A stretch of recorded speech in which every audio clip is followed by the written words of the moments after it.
सीता कस्तो लागेछ यो हामी ठ्याक्कै मन्दिरको अगाडि आइपुगेका छौँ। मन्दिरको अगाडि आएपछि एकदम खुसी लागेको छ, रमाइलो लागेको छ। भित्र मन्दिरमा भगवान्लाई भेट गर्न जान त एकदम हिट भएर सकेको छैन। हामी बाहिरबाट प्रङ्गाउनबाट हेरिरहेका छौँ।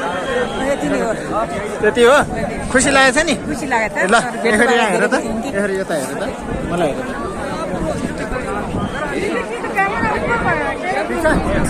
ठिक छ ठिक छ। सबै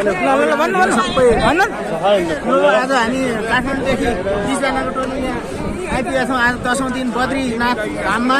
यो चाहिँ एकदम रमाइलो लागेको छ। मन्दिरको प्रत्यक्ष दर्शन गर्न नसके पनि बाहिरबाट पनि यति गर्न पाइयो। भगवान्को जय होस्, बद्री भगवान्को जय होस्।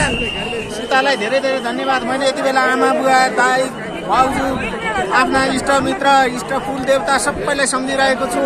एकदम रमाइलो लागेको छ, खुसी लागेको छ। यो कहिल्यै हामी भुल्ने छैन। अब जीवनमा यही हो हाम्रो। कसैलाई हानेर लडाइदियो हेर्नु त्यस्तो गर्छ। हुन्छ राति 3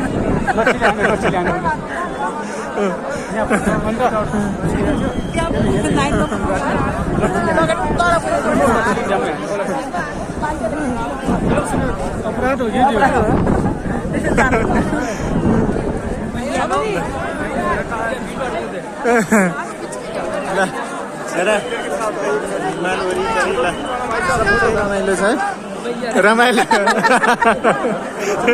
किन हाँसेको तिमी? भैया फोटो खिंचवाएंगे आप लोग? हानेर लडाइदियो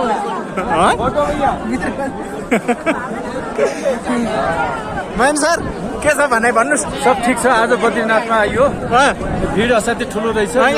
12 घण्टा नभइकन यो भिड क्रस नहुने हुनाले हामीले बाहिरबाट दर्शन गऱ्यौँ। बाबालाई बाहिरबाट हामीले एकदम श्रद्धा आफ्नो व्यक्त गर्दैछौँ। अब हामी फोटो खिच्ने र भिडमा हेर्ने काम छ। र यति गर्न पाउनु पनि हाम्रो नेपालीको लागि ठुलो कुरो मानिएको छ। यो जग्गा राख्नु ल, नफाल्नु ल। चाहिन्छ फेरि यो नेपालीहरूको लागि यहाँ आएर यतिसम्म गर्न पाउनु पनि धेरै ठुलो भाग्य हो। पिटेर मान्छेलाई लडाइदियो बिचरा। कस्तो यो प्रत्यक्ष आज चाहिँ एकदम खुसी लाग्यो। यति भए पनि गर्न पाइयो। अब यही नै हो हाम्रो हराइयो पनि रमाइलो।